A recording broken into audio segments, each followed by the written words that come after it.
Hello students, आज हम लोग पढ़ेंगे यूरिकोटेलिक एनिमल्स।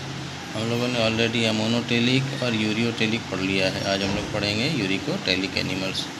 यूरिकोटेलिक एनिमल्स कौन होते हैं? Those animals which excrete their nitrogenous waste mainly in the form of uric acid, यानी कि वैसे एनिमल जो कि अपने नाइट्रोजनस वेस्ट को मेनली प्राइमरीली यूरिक एसिड के फॉर्म में एक्सक्रीट आउट करते हैं, वैसे एनिमल को हम लोग यूरिकोटेलिक एनिमल कहते हैं। ओके। यूरिक एसिड जो है वो अमीनो एसिड्स और प्यूरिन के मेटाबॉलिज्म के बाद बनता है। ठीक है, ये हम लोग ऑलरेडी पढ़ चुके हैं। ठीक है, और ये कैसा होता है? यूरिक एसिड हालांकि although it is highly toxic, अत्यधिक टॉक्सिक होता है, लेकिन बहुत ही स्लाइटली सॉल्युबल होता है किसमें? वाटर में। ठीक है, और 1 ग्राम नाइट्रोजन को यूरिक एसिड के फॉर्म में रिमूव करने के लिए लगभग 10 ml वाटर की ज़रूरत पड़ती है। दैट मीन्स कि about 10 ml of water is required to remove 1 gram of nitrogen as uric acid. ठीक है, क्या मतलब हुआ कि 1 ग्राम नाइट्रोजन को यूरिक एसिड के फॉर्म में रिमूव करने के लिए 10 ml वाटर की ज़रूरत होती है। ठीक है, तो अब कैसे एनिमल होंगे?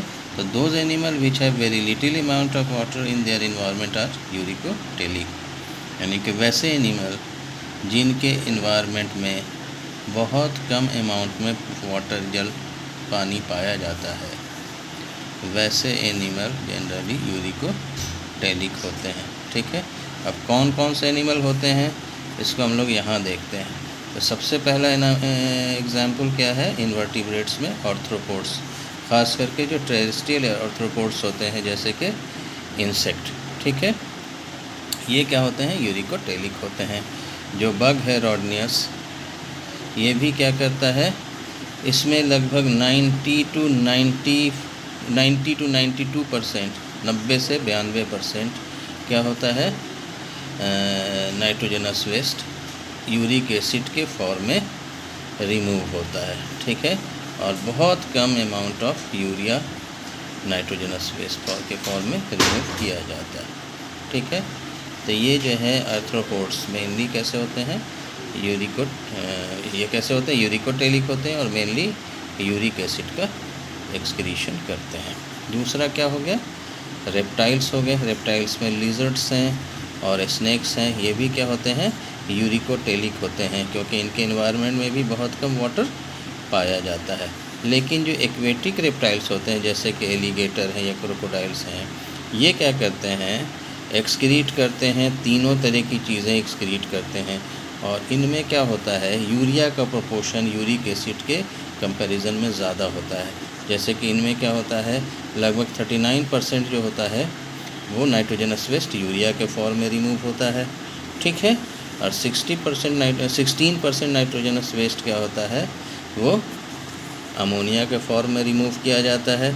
ठीक है, और about 16.5% of their nitrogenous waste जो होता है वो it is excreted out as uric acid, यानी कि यूरिक एसिड का जो परसेंटेज है, मतलब नाइट्रोजनस वेस्ट के फॉर्म में, नाइट्रोजन के फॉर्म उसमें वो कितना है? यूरिया से कम है। ठीक है ना?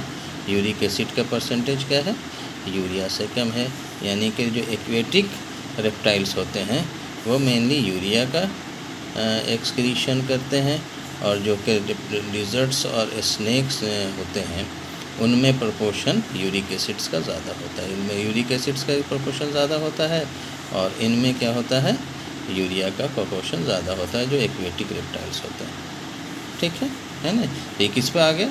वो अवेलेबिलिटी ऑफ वाटर पर। ज़्यादा वाटर की अवेलेबिलिटी है तो यूरिया या अमोनिया सिक्रीट होते हैं जनरली, है ना? और वाटर क्या होता है? बहुत कम होता है, तो फिर यूरिक एसिड सिक्रीट होते हैं, जो है शो हो रहा है किससे?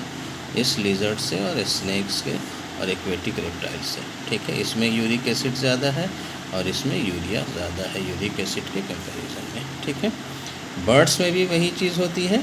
जो टेरेस्ट्रियल बर्ड्स हैं उसमें लगभग 90% जो नाइट्रोजनस वेस्ट होता है वो यूरिक एसिड्स के फॉर्म में रिमूव होता है, 3 to 4% एज अमोनिया रिमूव होता है। जबकि जो सेमी एक्वेटिक बर्ड्स हैं, जो बतख वगैरह हैं, ठीक है, इनमें क्या होता है 50% जो है nitrogenous waste as uric acid के फॉर्म में रिमूव होता है और 30% एज अमोनिया, यानी अमोनिया का जो प्रपोर्शन है वो क्या हो गया, बढ़ गया। किसकी वजह से? क्योंकि इनमें जो है अवेलेबिलिटी ऑफ वाटर ज़्यादा है, ठीक है। तो ये जो है प्रोसेस हम लोग समझ रहे हैं कि कौन एनिमल कैसे हो सकते हैं।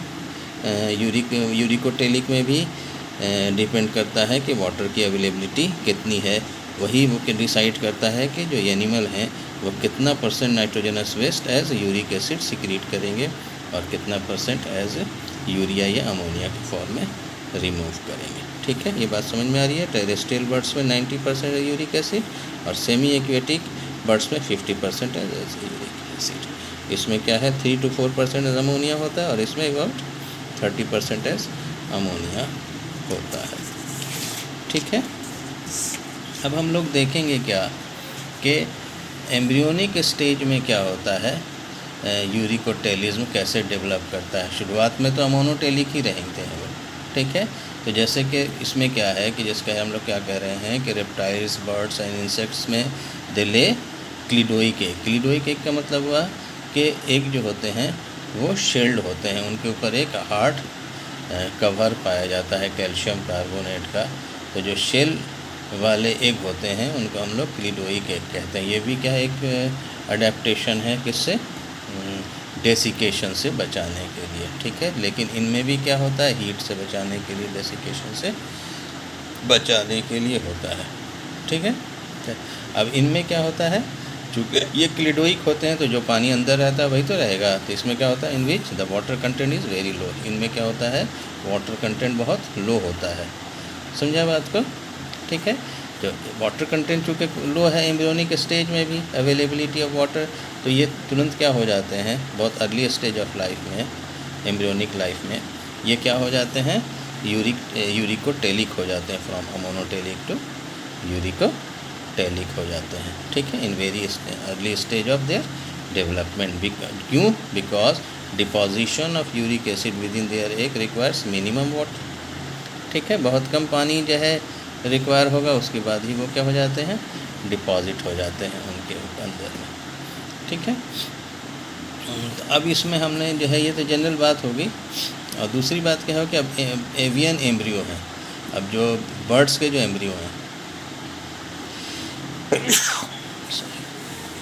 जो बर्ड्स के जो एम्ब्रियो होते हैं उनमें क्या होता है, ये क्या करते हैं, लगभग पहले दिन तक तो ये अमोनिया का फॉर्मेशन करते हैं और उसके बाद ये तुरंत क्या हो जाते हैं, यूरिक एसिड्स का फॉर्मेशन करने लग जाते हैं। वही कह रहे हैं क्या, एवियन एम्ब्रियो मतलब बर्ड्स के जो एम्ब्रियो हैं, the production of ammonia takes place only during first day और सो, एक पहले दिन या कुछ, और प्रोडक्शन ऑफ यूरिया क्या हो जाता है उसके बाद दैट पीरियड क्या हो जाते हैं, they shift to production of uric acid, ठीक है। तो ये भी किस पर डिपेंड कर रहा है कि ये किस पर डिपेंड कर रहा है, अवेलेबिलिटी ऑफ वाटर पर डिपेंड कर रहा है, ठीक है। चूँकि क्या होते हैं, ये जनरली ड्राई कंडीशन में अपने एग को देते हैं, ठीक है। रेप्टिलियन एम्ब्रियो में क्या होता है, जैसे क्रोकोडाइल हैं, टर्टल्स हैं, ये क्या होता है कि मॉइस्ट सैंडी कंडीशन में क्या करते हैं, ये एग देते हैं, पानी के नज़दीक ही बाहर आते हैं और फिर एग देते हैं। तो वो कंडीशन कैसी होती है, मॉइस्ट होती है। तो they lay eggs in moist condition in sand, ठीक है ना। तो अब वहाँ पर जब पानी जब है, उनके इन्वायरमेंट में थोड़ा पानी हो गया, तब ये क्या होते हैं, यूरिकोटेलिक कंडीशन पे थोड़ा रिलेटिवली वैसे रेप्टाइल से जो कि ड्राई कंडीशन में जो है वो ए लेग करते हैं, उनके कंपैरिजन में ये जो है यूरिकोटेलिक कंडीशन में थोड़ा लेट से स्विच ओवर करते हैं, ठीक है। समझे बात को कि नहीं, है ना। जबकि वैसे एनिमल, वैसे रेप्टाइल जैसे कि लिजर्ड्स हैं या स्नेक्स हैं जो कि एग ले करते हैं ड्राई कंडीशन में, वो क्या करते हैं, यूरिकोटेलिक कंडीशन में थोड़ा जल्दी स्विच ओवर कर जाते हैं या स्विच कर जाते हैं, ठीक है ना। ठीक है। तो दैट मीन्स क्या हुआ कि lizards and snake lay eggs in dry condition, क्योंकि ये ड्राई कंडीशन में एक ले करते हैं, then so they switch to uricotelic condition relatively early. किसके रिलेटिवली? जो वैसे एनिमल जो कि मॉइस्ट, वैसे रेप्टाइल जो कि मॉइस्ट कंडीशन में अपने एक को ले करते हैं, जैसे कि क्रोकोडाइल एंड टर्टल्स। तो इन दोनों में फ़र्क क्या हो गया? क्रोकोडाइल और टर्टल के एम्ब्रियो में जो यूरिक एसिड्स का फॉर्मेशन है वो थोड़ा देर से शुरू होता है, एम्ब्रियोनिक स्टेज में थोड़ा देर से शुरू होता है, जबकि लिजर्ड्स में और स्नेक में चूँकि ये क्या करते हैं, ड्राई कंडीशन में एग ले करते हैं, इसलिए इनमें जो यूरिक एसिड्स का फॉर्मेशन होने लगता है वो थोड़ा रिलेटिवली क्या होता है, वो जल्दी शुरू हो जाता है इनके कंपैरिजन में। ठीक है, समझिए बात को, है ना। तो ये तो हो गया किसके बारे में? एम्ब्रियोनिक स्टेज में यूरिक एसिड की यूरिकोटेलिक कंडीशन हो गई। ठीक है। अब फॉर्मेशन ऑफ यूरिक एसिड हम लोग ऑलरेडी पढ़ चुके हैं कि उनमें जो पहले प्यूरिन बनता है, ठीक है, और प्यूरिन से फिर क्या होता है, वो यूरिक एसिड का फॉर्मेशन होता है। हम लोग देखते हैं कि यूरिक एसिड में जो अमीनो एसिड आता है या प्यूरिन में जो नाइट्रोजन आता है वो अल्टीमेटली ग्लाइसिन, एस्पार्टिक एसिड और ग्लूटामिक एसिड के ही ग्लूटामिक एसिड, ये ग्लूटामिक एसिड है, ये क्या है, ग्लूटामिक टी है। ठीक है, ग्लूटामिक एसिड के इससे होते हैं, किससे होते हैं? ग्लूटामिक